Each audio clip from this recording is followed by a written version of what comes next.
나는 올해 53세다. 흔히들 말하는 이혼녀다. 3년 전 27년간의 결혼 생활을 정리했다. 누군가는 그 나이에 왜? 라고 물을지도 모른다. 하지만 선택의 여지가 없었다.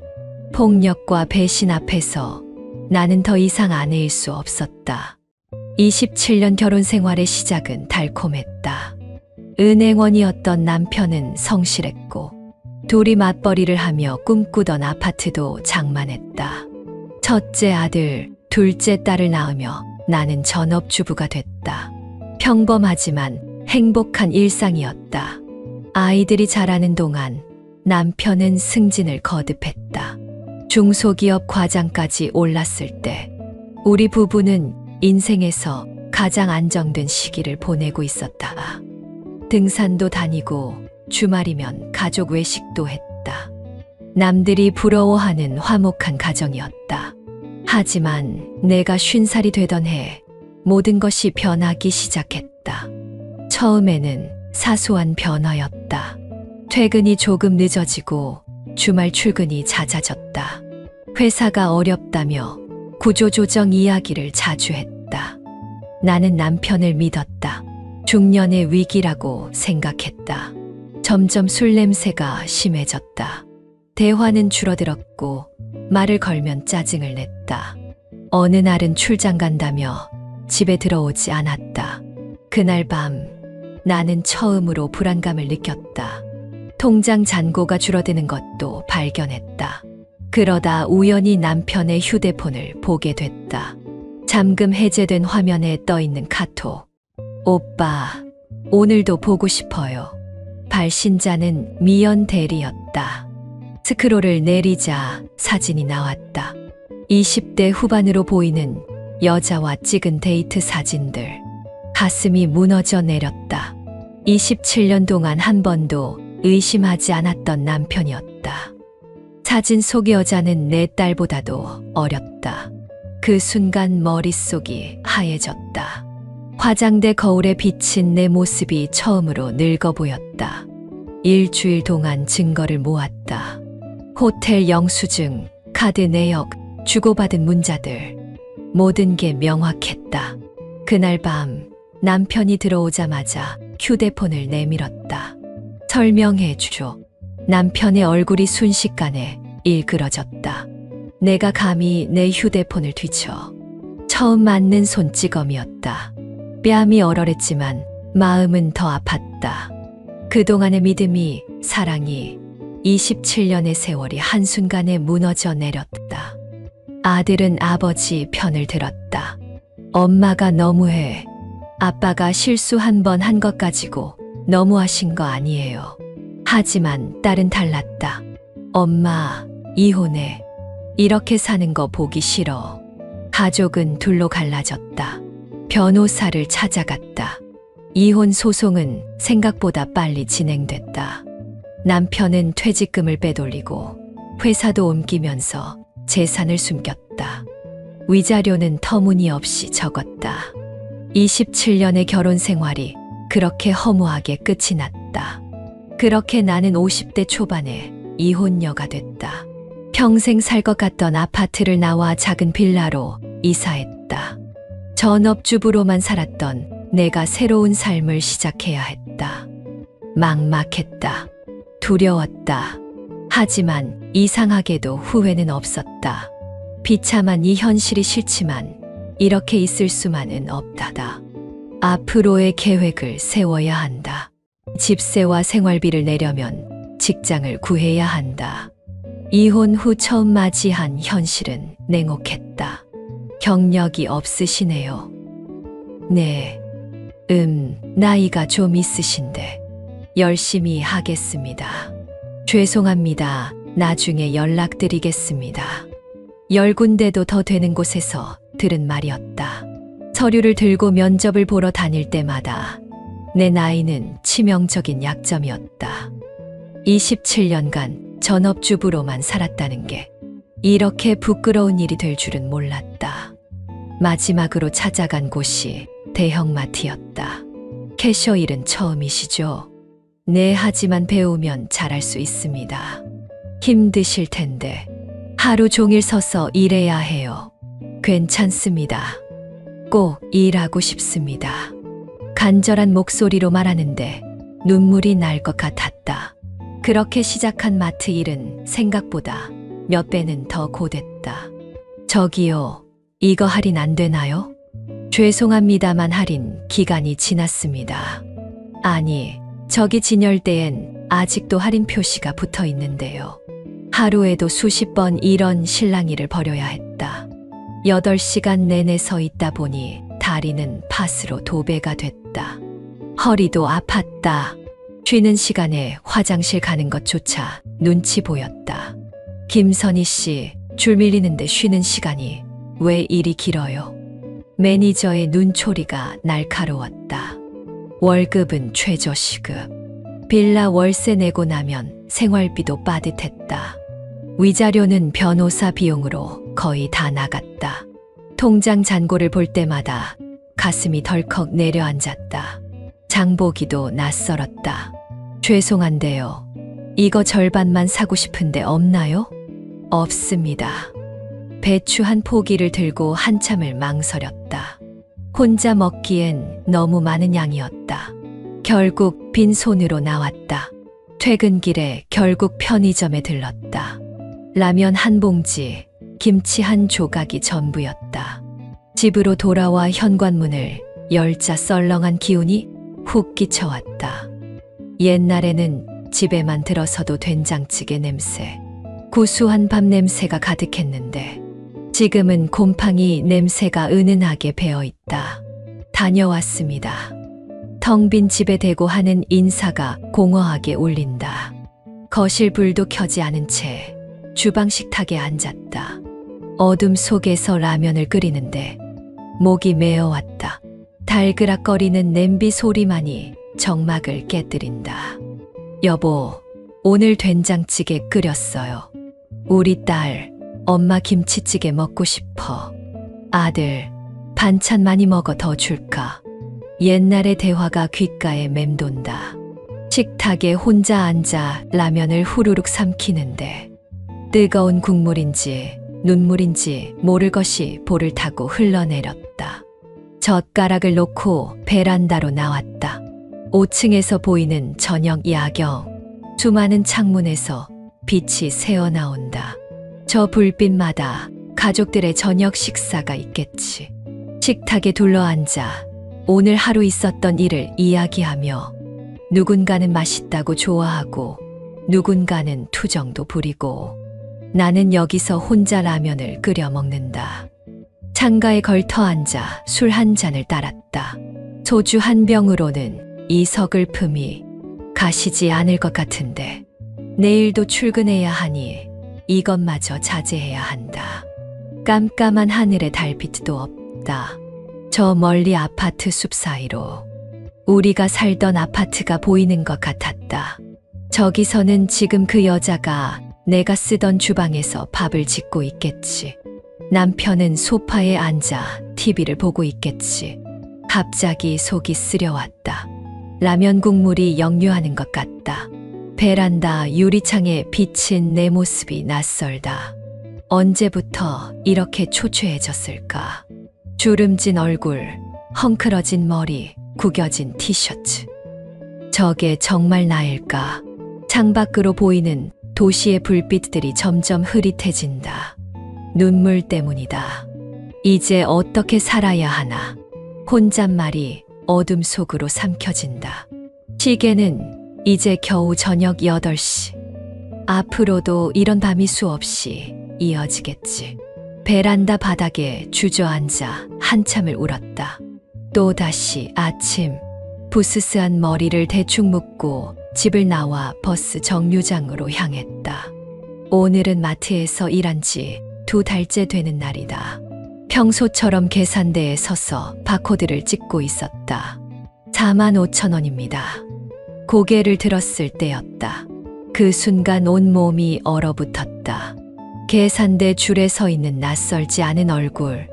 남편이었다. 그리고 그 옆에 여자. 심장이 멎는 것 같았다. 여자가 남편의 귀에 대고 뭐라 속삭였다. 어머, 애들 엄마 여기서 일하나 봐요. 들리진 않았지만 아마 이렇게 말했을 것 같았다. 손이 떨려왔다. 도망가고 싶었다. 하지만 여기는 내 일터. 도망칠 수도 없었다. 고개를 푹 숙이고 바코드만 찍었다. 손은 떨리고 정신은 없었다. 실수라도 하지 않으려고 입술을 꽉 깨물었다. 남편은 끝내 고개를 돌린 채였다. 27년을 함께 산 남자가 내 얼굴 한 번 보지 않았다. 81,000원입니다. 목소리가 떨렸다. 카드를 받아들 때 손이 부들부들 떨렸다. 계산이 끝나자마자 옆 동료에게 말했다. 잠깐 화장실 좀. 뛰다시피 화장실로 갔다. 변기를 붙잡고 한참을 구역질했다. 아무것도 나오지 않았다. 그저 쓴 침만 삼켰다. 화장실 칸막이에 기대 앉아 한참을 울었다. 거울 속 내 모습은 엉망이었다. 무너진 화장, 벌건 눈, 손거울로 얼굴을 가다듬으며 마음을 추스렸다. 퇴근 시간 매니저실로 불려갔다. 김선희 씨, 근무 중에 갑자기 자리를 비우면 어떡해요? 다른 직원들한테 피해가 가잖아요. 죄송합니다. 성실하다고 생각했는데 이렇게 무책임하실 줄은 몰랐네요. 매니저의 싸늘한 눈초리가 가슴을 파고들었다. 다음부터 주의하겠습니다. 사무실을 나오는데 다리가 휘청거렸다.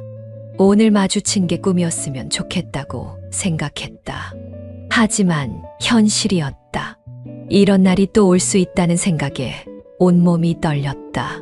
집으로 가는 버스 안에서 자꾸만 그 장면이 떠올랐다. 남편의 외면하는 얼굴, 그 여자의 비웃는 듯한 입모양, 점장의 차가운 눈빛, 창밖으로 흐르는 도시의 불빛이 눈물에 번져갔다. 그날 밤 집에 와서 한참을 울었다. 너무나 처참했다. 이렇게 살다 죽는 건가? 거울 속 여자는 누군지 모를 만큼 초췌해져 있었다. 눈가의 주름은 더 깊어졌고 입가는 쓸쓸하게 처져 있었다. 한참을 울고 나니 조금은 마음이 안정되는 것 같았다. 그러던 어느 날 저녁 매니저가 퇴근 시간에 나를 불렀다다. 김선희 씨, 잠깐 시간 좀 내주시겠어요? 드릴 말씀이 있어서요. 사무실에 다른 직원들이 있을 줄 알았는데 매니저와 나 둘뿐이었다.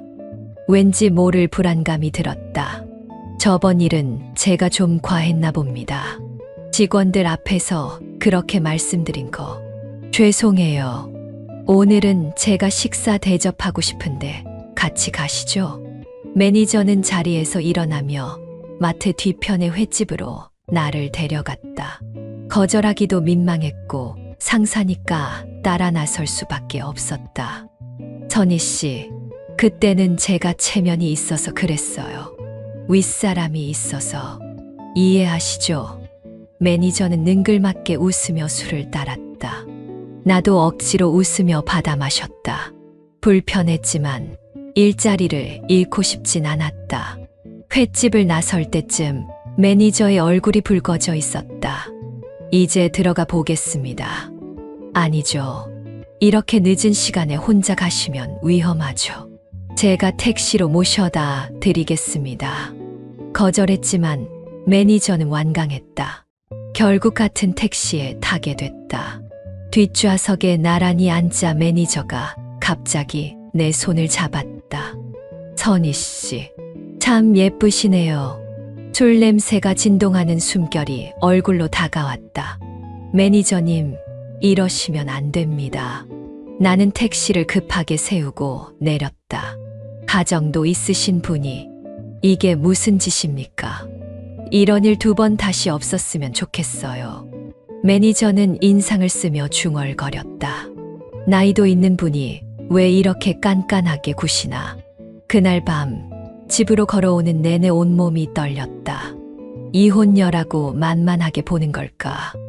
아니면 나이 든 여자가 혼자 산다고 쉽게 생각하는 걸까? 씁쓸했다. 내일부터 또 저 사람 얼굴을 보며 일해야 한다는 생각에 밤새 잠을 이루지 못했다. 다음 날 아침 알람 소리에 눈을 떴지만 몸이 천근만근이었다. 출근하기 싫었다. 아니, 두려웠다. 어젯밤 택시에서 있었던 일이 자꾸 떠올랐다. 매니저의 술 취한 숨결, 불쾌한 손길, 그리고 그 능글맞은 미소까지. 화장대 거울 앞에 앉아 화장을 하는데 손이 떨렸다. 평소보다 짙게 화장을 했다. 늙어 보이지 않으려고, 초라해 보이지 않으려고. 마스카라를 바르다 실수로 눈가를 찔렀다. 다시 지우고 바르기를 3번. 이러면 안 돼. 괜찮아. 아무 일도 없었던 것처럼 행동하면 돼.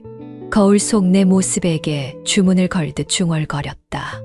마트 정문 앞에 서자 다리가 후들거렸다. 퇴사하고 싶은 마음이 간절했지만 그럴 수는 없었다. 이 나이에 다시 일자리를 구하는 게 얼마나 힘든지 뼈저리게 알았으니까 무거운 발걸음을 옮겨 마트에 들어섰다. 그 순간 매니저와 눈이 마주쳤다. 매니저는 계산대 앞에 서서 나를 노려보고 있었다. 어제의 능글맞은 미소는 온데간데 없고 차가운 저기가 담긴 눈빛이었다. 순간 온몸에 소름이 돋았다. 저 눈빛은 마치 전 남편이 폭력을 휘두르기 직전에 그 눈빛과 똑같았다. 가슴이 덜컥 내려앉았다. 이제 시작이구나. 거절당한 남자의 보복이 어떤 식으로 이뤄지는지 나는 너무 잘 알고 있었다. 이제 매일매일이 지옥일 것이다. 사소한 실수에도 꼬투리를 잡히겠지. 결국에는 일을 그만두게 만들 테고 계산대로 향하는 발걸음이 무거웠다. 등 뒤로 매니저의 시선이 날카로운 칼처럼 느껴졌다. 오늘도 또 긴 하루가 시작되는구나. 한숨이 절로 나왔다. 오전 시간이 끝나고 겨우 점심시간이 됐다. 집에서 싸온 도시락을 들고 직원 휴게실에 혼자 앉아 먹고 있다. 유튜브를 켜자마자 요양보호사 모집 광고가 눈에 들어왔다. 새로운 시작을 원하시나요? 라는 문구가 눈에 들어왔다. 뭔가 달라져야 했다. 이대로는 안 된다는 걸 알았다. 그날 저녁 집에 돌아와 인터넷을 뒤지며 요양보호사 학원을 알아봤다. 낮에는 마트에서 일하고 저녁에는 학원을 다녔다. 3개월 과정 하루하루가 전쟁이었다. 김선희 씨, 오늘도 학원이에요. 매니저는 못마땅한 얼굴로 나를 쳐다본다. 하지만 동료들은 내 사정을 알고 가끔 커피도 사주며 응원해줬다. 자격증은 땄지만 현실의 벽은 높았다. 경험이 없으시네요. 야간 근무 가능하세요? 나이가 좀 있으신데 체력은 괜찮으시겠어요? 수십 군데 요양원을 돌아다녔다. 겨우 찾은 곳이 야간 전담이었다. 이제 나의 하루는 이렇다. 아침 9시부터 오후 5시까지 마트에서 일하고 저녁 8시부터 다음날 아침 6시까지 요양원에서 야간 근무를 한다. 하루 근무하고 이틀 쉬는 근무라 잠도 제대로 못 자고 피곤이 쌓여가지만 이것이라도 해야 산다. 쉬는 날이면 온몸이 쑤시고 관절이 아프다. 진통제를 달고 살지만 그나마 월급이 조금 더 나오는 것에 위안을 삼는다. 엄마, 그렇게 무리하면 어떡해요? 딸아이가 걱정스러운 목소리로 전화를 하지만 나는 괜찮다고만 한다. 하지만 문득문득 두려움이 밀려온다. 이렇게 계속 살 수 있을까? 나이가 더 들면 어떡하지? 그렇게 1년을 버티다 보니 변화가 찾아왔다. 요양원 야간 근무는 생각보다 더 고된 일이었다. 밤새 기저귀를 갈아야 했고 한밤중에 악몽을 꾸고 소리치는 어르신들을 달래야 했다. 특히 목욕시키는 일이 제일 힘들었다. 싫어. 안 해. 집에 갈 거야. 치매 어르신들은 목욕을 극도로 거부하셨다. 때론 핥히고 때리기도 하셨다. 처음엔 멍이 들어도 참았다. 내 부모님이라고 생각하면서 아이고, 이 몸뚱이로 어떻게 죄송해요. 씻기면서 눈물 흘리시는 어르신들을 보면 마음이 아팠다. 젊었을 때는 저렇게 누군가의 도움 없이는 씻지도 못하게 될 거란 생각을 못 하셨겠지. 그 중에서도 박씨 할머니가 특별했다. 밤마다 불면증에 시달리시는 분이었다. 우리 딸 언제 와? 지영이 안 왔어. 할머니, 지영이는 내일 온대요. 거짓말. 어제도 그랬잖아. 처음엔 짜증이 났다. 같은 말을 수십 번씩 반복하시니까. 하지만 어느 날 밤 할머니가 또렷한 정신으로 이야기를 해주셨다. 나도 이혼했어. 남편이 술만 먹으면 때렸거든. 두 딸을 데리고 도망쳤지. 공장에서 일하면서 키웠어. 근데 지금은 딸들이 나를 잊은 것 같아. 그 순간 할머니가 달리 보였다. 내 모습 같았다. 나도 모르게 눈물이 났다. 할머니, 제가 딸이 되어드릴게요. 그날 이후 할머니는 나를 우리 지영이라고 불렀다.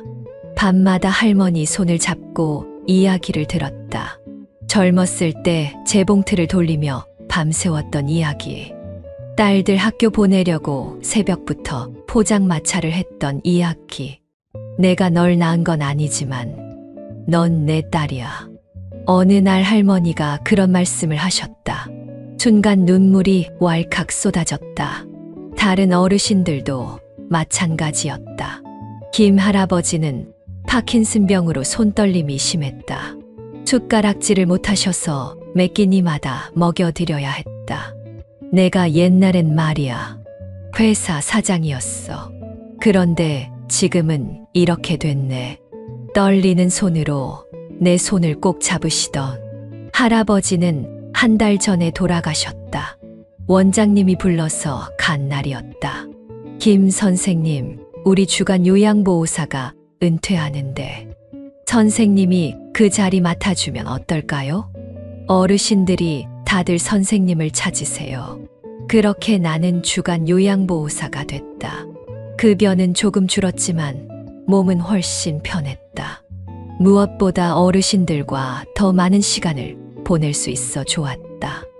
요양원에서 만난 동료들도 큰 힘이 됐다. 미영 씨는 남편과 사별하고 순희 씨는 나처럼 이혼했다. 다들 비슷한 아픔이 있었다.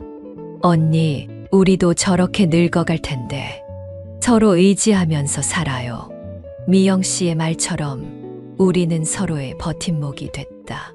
주말이면 함께 산책하고 반찬도 나눠 먹었다. 김장도 함께 했다. 얼마 전에는 뜻밖의 일이 있었다. 박 할머니 큰딸이 찾아온 거였다. 어머니가 선생님 얘기를 많이 하세요. 지영이 하시면서요. 제가 자주 못 와서 죄송해요.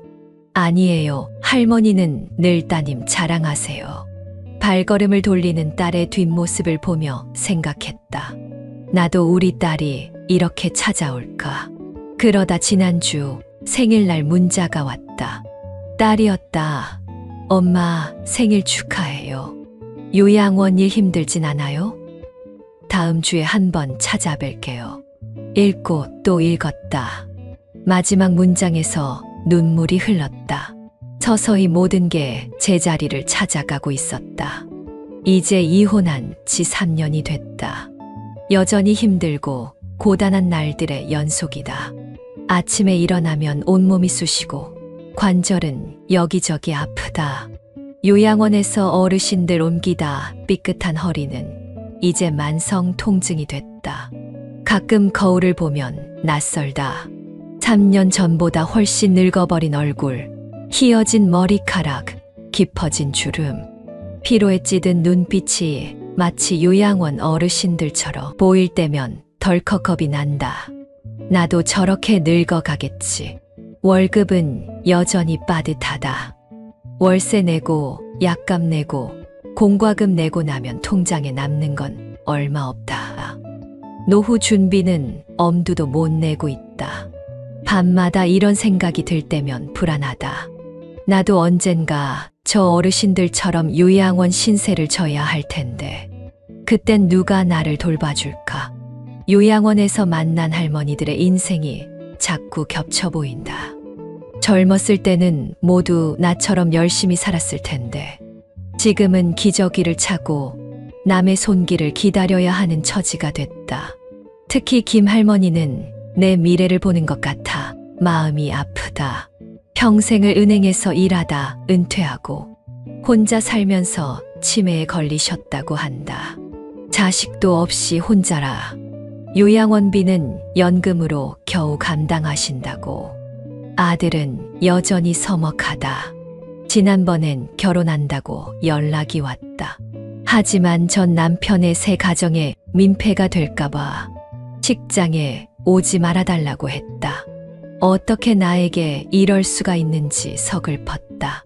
그날 밤 나는 혼자서 술을 마셨다. 오랜만에 포금을 했다. 다음 날 출근도 못하고 하루 종일 앓았다. 하지만 이상하게도 더 이상 예전처럼 절망스럽진 않다. 어쩌면 이게 내 인생의 진짜 모습일지도 모른다. 누군가에게 기대지 않고 내 힘으로 살아가는 것. 비록 고단하고 외롭지만 이제는 내가 선택한 내 삶이니까. 동료들과 나누는 소소한 일상도 즐겁다. 지난주에는 미영 씨네 집에 모여 김장을 했다. 5명이 모여서 하니 금방 끝났다. 혼자였다면 엄두도 못 냈을 일이다. 김장 끝나고 막걸리 한잔 하면서 우리는 서로의 사정을 털어놓았다. 다들 이렇게 살아가는구나. 그래, 다들 이렇게 살아간다.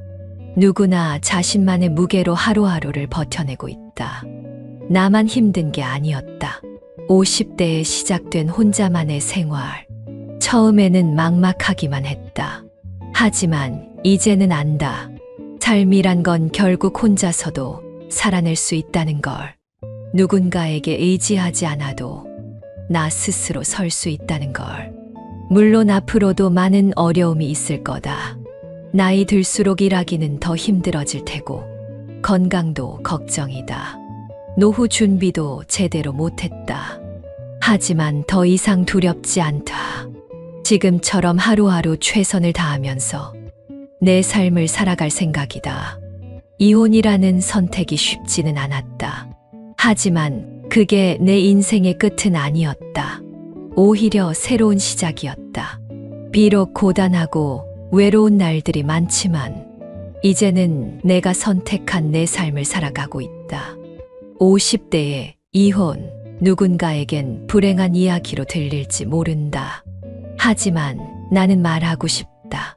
늦은 나이에 이혼이 두렵다고, 혼자 살기 힘들다고 망설이는 분들에게 당신의 인생은 당신의 것이라고, 두려워하지 말라고. 지금 이 글을 읽고 계신 분들 중에도 나처럼 고민하시는 분들이 있을 거다. 그분들에게 꼭 하고 싶은 말이 있다. 당신은 혼자가 아닙니다. 우리는 모두 각자의 방식으로 살아가고 있습니다. 늦었다고 생각하지 마세요. 당신의 인생은 아직 끝나지 않았으니까요. 밤마다 이불 속에서 혼자 울고 계신 분들, 이혼을 결심했다가도 두려워서 망설이시는 분들, 그리고 이미 이혼하고 힘겹게 살아가고 계신 분들, 우리는 모두 각자의 자리에서 하루하루를 버텨내고 있습니다. 비록 지금은 힘들고 고단하겠지만 시간이 지나면 반드시 더 나은 날이 올 거라고 저는 믿습니다. 앞으로도 저는 이런 이야기들을 여러분과 나누고 싶습니다. 우리의 이야기가 누군가에게는 작은 위로가 되고 또 누군가에게는 용기가 될 수 있으니까요. 제 이야기가 도움이 되셨다면 구독과 좋아요 부탁드립니다. 그리고 여러분의 이야기도 댓글로 들려주세요. 감사합니다.